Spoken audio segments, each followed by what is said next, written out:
guys, I'm Jane Karen Jimenez, Product Specialist at Vivo Concept SM Rosario. Papakilala ko lang sa inyo ang bago naming phone, si Vivo V70.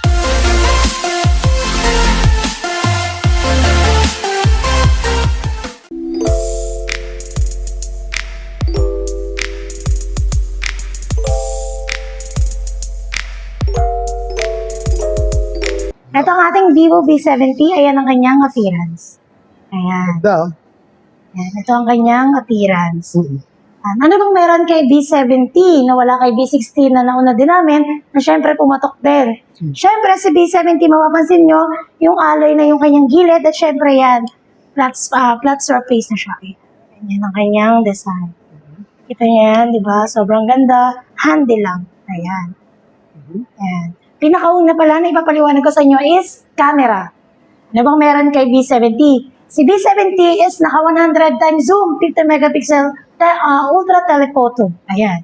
Ito yung kanyang sample. Ayan. Kung mahilig ka kumuha ng mamalayong shots, ito yung para sa'yo. Ayan yung sample natin hanggang 100 times zoom. Ayan. Ito yung photo. Kala nyo pa malabo siya pero mag-enhance pa yan. Ayan. Nagpo-post processing ba yan? Ayan. No? Yan yung nagiging tsura niya. Siyempre 100 times zoom yan pero tingnan nyo kung gaano kaganda yung detail niya. Sobrang clear pa din. Clear pa rin. Yan. At the same time, di lang yon. Kung mahilig kayo magpunta sa mga concert, tapos syempre minsan hindi ka naman napupunta sa harapan, is si B70 is meron tayong tinatawag na stage mode. Ito naman yan, hanggang 20 times zoom, pwede. Ayan. Kapag sa tao yung hinarap yan, mas malinis, wala lang tayong harapan na tao today, paano ba? Pero yun nga, hanggang 20 times zoom siya. Ayan. First time makita na stage mode. Ayan. Si Vivo lang halos yung naglabas pa niyan. Wala ka pang makikita sa ibang brand na 20 times zoom yung pagkano niya sa stage. Kung mahilig ka attend ng mga concert o kahit ano man na talagang crowded. Ayan. Malayo ka sa stage. Yes, malayo ka sa stage. Siyempre, hindi naman lagi. VIP ka. Talaga minsan, may pagkakataon na nasa dulo ka. Ito yung makakure-recommend ko sa'yo. Lalo na kung Philippine Arena. Yes po, kasi hanggang 20 times zoom, pwede si B70. Okay. At the same time, mahilig ka ba sa video? Siyempre, pag gusto mo mag-video, minsan naman hindi mo na-encounter yung smooth. Kasi minsan, gumagalaw ka, pasmado ka, o kahit ano. Si V70 natin is pinagsama na ang 4K video at 60 FPS. Ito yung ating sample. Front and back is pwede kang gumamit ng high resolution. Ito yon 4K and 60 FPS. Ayan. Ito yung sample ng video niya. Papakita ko sa inyo. Tsaka yung kanyang resulta. Ito yung sample video natin. Wow, hindi shaky. Nakita nyo, walang shaky dyan. Sobrang linis. Hindi maduduling yung manunood.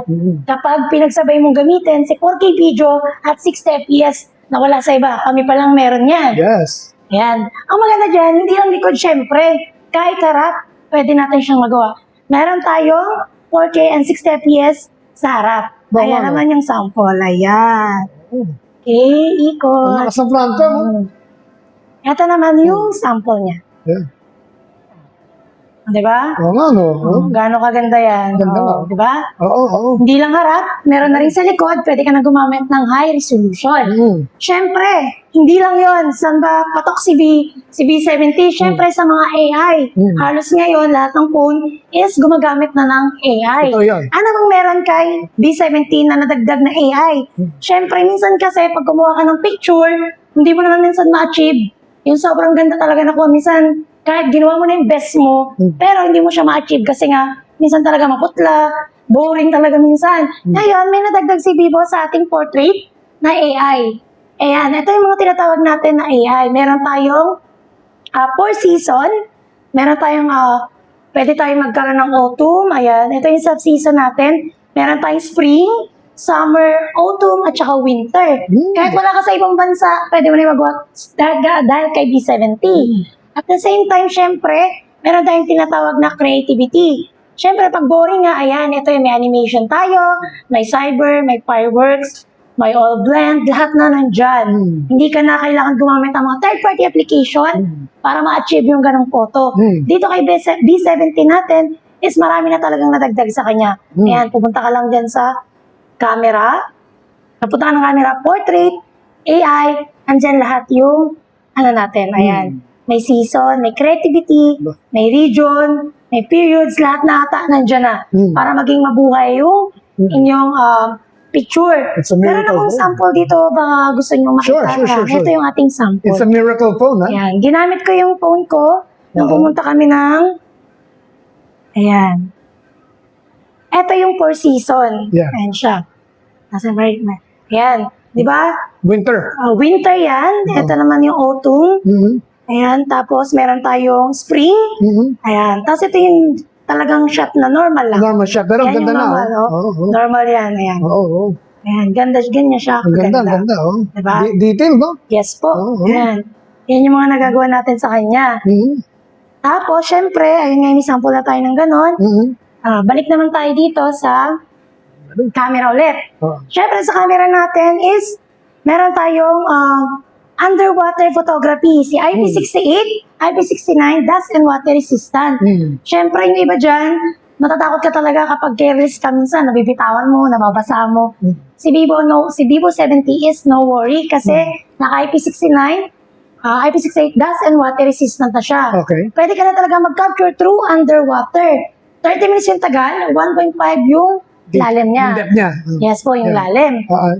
Siyempre, kahit pa paano yan, magagawa punta ka lang na underwater. Oo. Pag-capture ng photo, pindot mo lang yung volume up. Pag naman po yung underwater video na po is volume down. Mhm. Diyan mo na sisimulan yung pag-capture sa ilalim ng tubig. May mga injection na tubig, Ning. What? Nag-inject din siya ng Yes tubig. po, nag-inject yan ng tubig. Pag tapos ka na, click mo ulit yan. Oo. Meron dito, kaso 3 second lang. Pero kung gusto mo talaga, na mas sure ka talaga kasi papasukin at papasukin talaga siya kasi may mga butas siya. Oo. Ayan, na-inject na siya. Ayan. Punta ka lang dito sa ating iManager. Mhm. Ayan. Hanapin mo lang si iManager. Oo. Ayan. Punta ka lang ng utility tools. And then yung ating tinatawag na water eject. Ayan. Hanggang 30 second. Ayan. Sigurado wala sira, no? Sigurado talaga na yung lahat ng excess na water is malalaglag na. Tapos halimbawa naman, nag-curious ka kasi parang feeling mo, ang ngungo na yung phone mo, marami ng alikabok, meron din siyang dust eject. Ba, ayos ah. Diba? Lahat na nasa Oo. phone na natin, no need na ng kahit na ano. Mhm. Ayan. Siyempre, tapos na tayo sa camera. Kung mahilig ka naman sa games, siyempre, naka 6,500 mAh battery na siya, plus 90 watts fast charge. Siyempre, AMOLED na to, 120 Hz yung kanyang refresh rate. Ayan. Ayan, ganyan siya ka-smooth. Smooth, oh. Ayan, lahat nandiyan na. Ayan. Sa gaming, hindi ka rin talo dyan. Sa gaming naman natin, syempre, una nga pala, ang processor nito is naka Qualcomm Snapdragon 7 Gen 4. O, di ba? Kung talagang babad ka sa game, sobrang ganda na niya. Syempre, pagmamalaki ko din yung aming fingerprint sensor. Kahit itap mo lang to, open na yung phone mo. Hindi mo kailangan dinan. Ayan. Ayan, ganun lang. O, di ba? Sobrang smooth. Yeah. Di ba? Oh, walang Okay. hassle, oh. Si D7 na pala guys is meron siyang dalawang kulay. Meron tayong Alpine Gray and Golden R. Ayan, ito yung dalawa nating kulay. Papasok ka rin pala guys kasi for ano pa lang CB70, pre-order pa lang siya kasi hindi pa siya na-launch, sa 14 pa. Pwede kayo mag-pre-order, pumabot sa pre-order. Meron tayong less 2,000 kapag nakaabot ka hanggang 13. Less 2,000, meron kang Vivo Buds Air 3 plus VIP card. Ano ba yung VIP card? Pasok yun sa extended warranty 6 months plus broken screen upon purchase. Siyempre, pasok din yun, gusto niyo magpalit ng film, magpalinis, lahat. Yun, pwede niyo magawa dahil meron kayong VIP card. Kapag nakapag-pre-order kayo bago mag-full launching ng 14. Previous na yun. Ayan, previous natin is less 2,000 Alas 2,000. plus Vivo Buds Air 3. Yun. Ayan, pag credit naman, kung gusto nyo 3 installment, another 500 less ang makukuha ninyo. Tapos less pa yung 2,000. Ayan, visit lang kayo dito sa Vivo Concept, SM Rosario. Hanapin nyo lang ako, tapos ako nang bahala sa inyo. Yes, happy with Thank you. you. Thank you po, thank you po.